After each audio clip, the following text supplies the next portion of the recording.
Hello. I made an Instagram. It's mainly for my band. That's why it's at Curbside Anthem and not at JoeFromSeattle. But I'm gonna post other like IRL stuff there, just so if you want to, keep up with the stupid things that I'm doing in the real world, and also, look at stupid memes that I post over there, and also probably listen to my music that's over there. You can go follow me at Curbside Anthem on Instagram.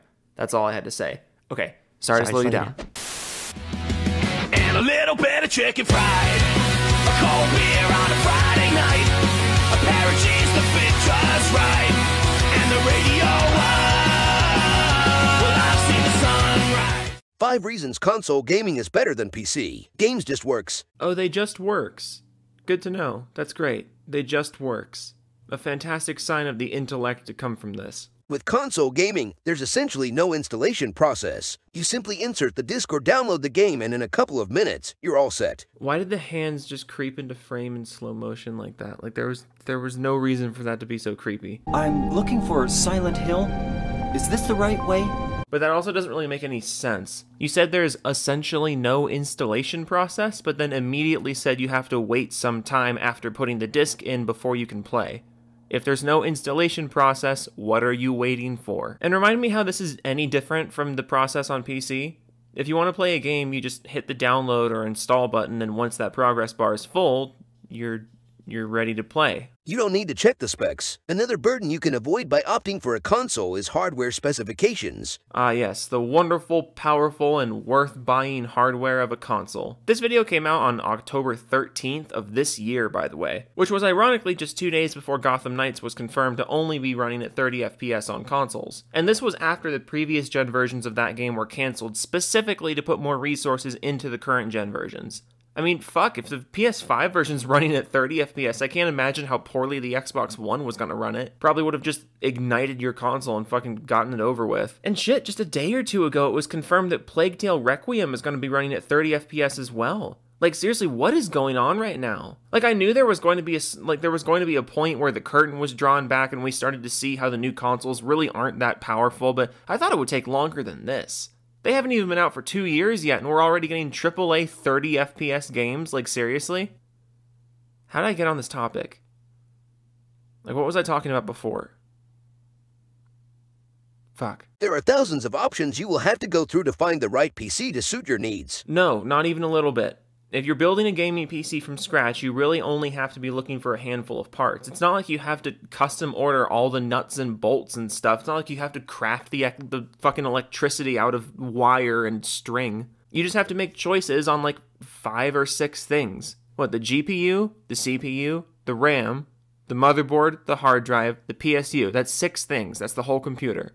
I guess then also the case, but that's an easy one. Like, you're not signing waivers for every little piece of metal in the computer. You're not checking every checkbox on the import list. You're just making a choice for all the major components and then essentially doing Legos to put them all together.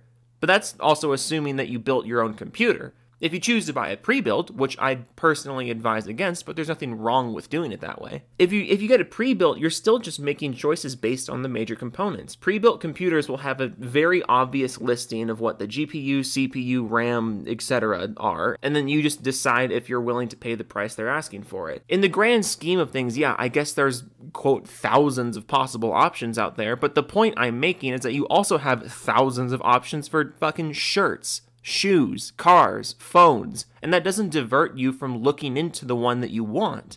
And yes, it really is that simple. That analogy is accurate. On the other hand, consoles don't really give you many options for anything. And as we've been seeing in the last few days, that's really not a good thing when the game you were interested in gets hit with the consequences of your buying decisions. Console gaming is cheaper. No, it's not. A console is usually going to be cheaper than a PC, but literally everything on the PC is cheaper. Games, services, repairs, longevity, peripherals, add-ons, literally everything is cheaper on the PC.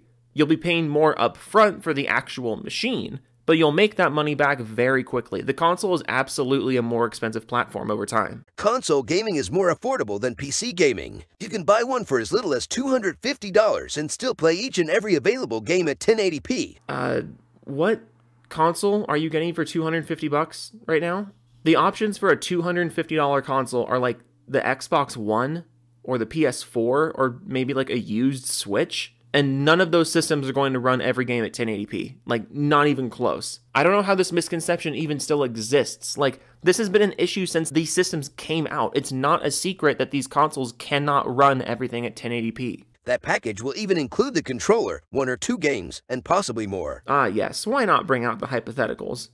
It's not like you were being honest anyways. Controllers are better than keyboard and mouse. So use a controller on PC. Controller preferences are certainly a subjective topic, and some gamers swear by arcade sticks. If only there was a platform where you could use anything you wanted. But if you're new and still exploring video games, the controller is the way to go. It's built with a design that more naturally sits in your hands. I mean, I honestly disagree. If you're new to video games, why not use a device that you already know how to use? Everyone knows how to use a keyboard and mouse, and depending on the game that this new gamer is playing, they may be more comfortable with the keyboard and mouse.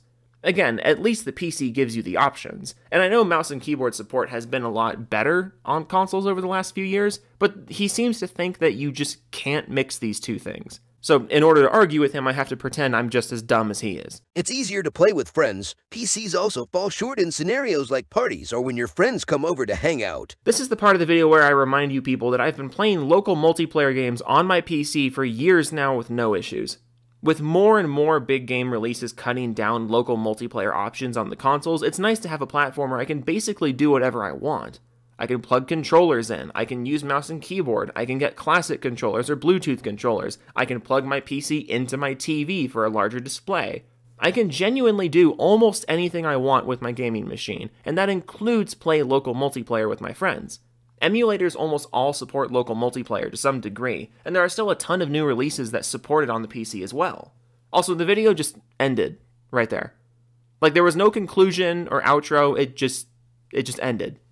Look, I'll prove it. It's easier to play with friends. PCs also fall short in scenarios like parties or when your friends come over to hang out. Fantastic editing. You're doing a great job. At any rate, this video was a piece of garbage, and I'm surprised they're still making stuff like this. Like, how many years have to go by before you just stop? I guess I shouldn't tempt fate like that, because I make money off of these people, but it's definitely a tad depressing when some people just refuse to acknowledge the way things have been for years now, simply because they don't want to. Like, really? Oh well. Doodles.